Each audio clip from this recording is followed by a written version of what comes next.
21 अप्रैल 2026 को सिविल सेवा दिवस के अवसर पर मध्य प्रदेश के सूक्ष्म लघु एवं मध्यम उद्यम मंत्री चैतन्य कश्यप ने आरसीवीपी नरोन्हा प्रशासन एवं प्रबंधकीय एकेडमी के स्वर्ण जयंती सभागार में उत्कृष्ट कार्य करने वाले अधिकारी एवं कर्मचारियों को सम्मानित किया गया। इस अवसर पर उन्होंने प्रशासनिक सेवाओं की भूमिका को राष्ट्र निर्माण का आधार बताते हुए अधिकारियों से जनसेवा को सर्वोच्च प्राथमिकता देने का आह्वान किया। मंत्री कश्यप ने कहा कि सिविल सेवाएं केवल शासन का हिस्सा नहीं बल्कि समाज में विश्वास और विकास की मजबूत कड़ी है।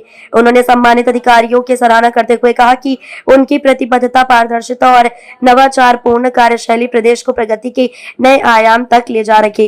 कार्यक्रम में उन्होंने विशेष रूप से समयबद्ध सेवा वितरण, तकनीकी नवाचार और जन कल्याणकारी योजनाओं के प्रभावी क्रियान्वयन को प्रशासन की सफलता का मूल आधार बताया। उन्होंने ये भी जोर दिया कि जनता की अपेक्षाओं पर खरा उतरना ही सच्ची सेवा है और इसके लिए संवेदनशीलता तथा जवाबदेही अनिवार्य है। इस दौरान विभिन्न विभागों के अधिकारियों और कर्मचारियों को उनके उत्कृष्ट प्रदर्शन के लिए सम्मानित किया गया। समारोह में प्रशासनिक अधिकारियों, प्रशिक्षुओं और गणमान्य व्यक्तियों की उपस्थिति ने कार्यक्रम को गरिमा में बनाया।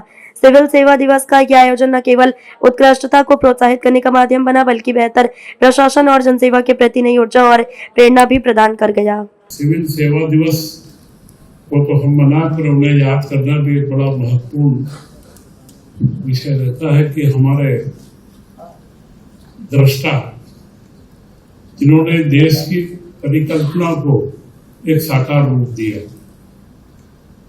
और इस देश के विकास का और दुनिया के परिदृश्य पर भारत का क्या स्थान होगा और उनमें किनका महत्व सबसे ज्यादा है उसको उन्होंने रेखांकित करा। और सिविल सर्विसेज के बारे में अगर सबसे पहले कोई लिखा गया तो 2000 साल पहले कौटिल्य के द्वारा लिखा गया। मेरे लिए बड़ा सौभाग्य का विषय है कि हम जिन सेवाओं का संकल्प लेकर के शासन के पदों पर आते हैं और उनमें हमारे साथी किस तरीके से कार्य कर रहे हैं, एक आज के दिन हम उसका गहन चिंतन मनन भी करते हैं। और उसी क्रम में यह अवार्ड की एक श्रृंखला जो प्रारंभ हुई है उसका भी हम पुरस्कृत भी करते हैं, बधाई भी देते हैं। परंतु यह पुरस्कार प्रतीकात्मक है और दूसरों को प्रेरणा देने का कार्य करते हैं, चेतना जागृत करने का कार्य करते हैं। गुणवत्ता कैसे बनी रहे और वो लगातार कैसे रहे उसके प्रबंध के वे भारत के प्रबंधक भी रहे।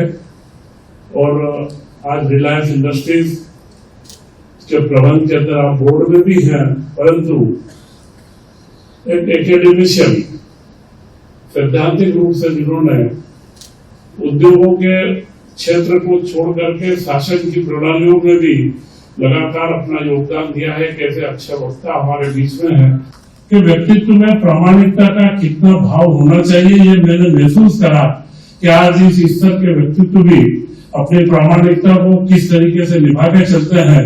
मैंने उदाहरण इसीलिए आप लोगों के सामने रखा है कि इस तरीके के हमारे मध्य प्रदेश के अंदर सेवाओं में कई मापदंड स्थापित करने वाले अधिकारी हमारे बीच रहे हैं और आप लोग जो आज कार्य कर रहे हैं, हम मध्य प्रदेश को एक बीमारू राज्य से उठा करके विकासशील की ओर लेकर के आए हैं। और अब अगला सपना हमारे मुख्यमंत्री डॉक्टर मोहन यादव जी का है और जो प्रधानमंत्री नरेंद्र मोदी जी ने 2047 के विकसित भारत की कल्पना करी है उसमें मध्य प्रदेश का योगदान बड़े अच्छे स्तर के ऊपर रहे और उसी के अंदर आप सब लोग लगातार लगेंगे क्योंकि आज भी बहुत आवश्यकता है। और फिर एक साधिकार अभियान प्रारंभ करा सेना क्षेत्र में और हर एक के घर पर पूरे जिले के प्रशासन को लगाया कि हर घर को चिन्हित करें। आपकी सेवाओं के माध्यम से हमारा प्रदेश एक नए विकसित राज्य के रूप में स्थापित हो, यह मुझे पूरा उम्मीद है कि हम एक अच्छे प्रशासनिक ढांचे के साथ में आगे चल रहे हैं।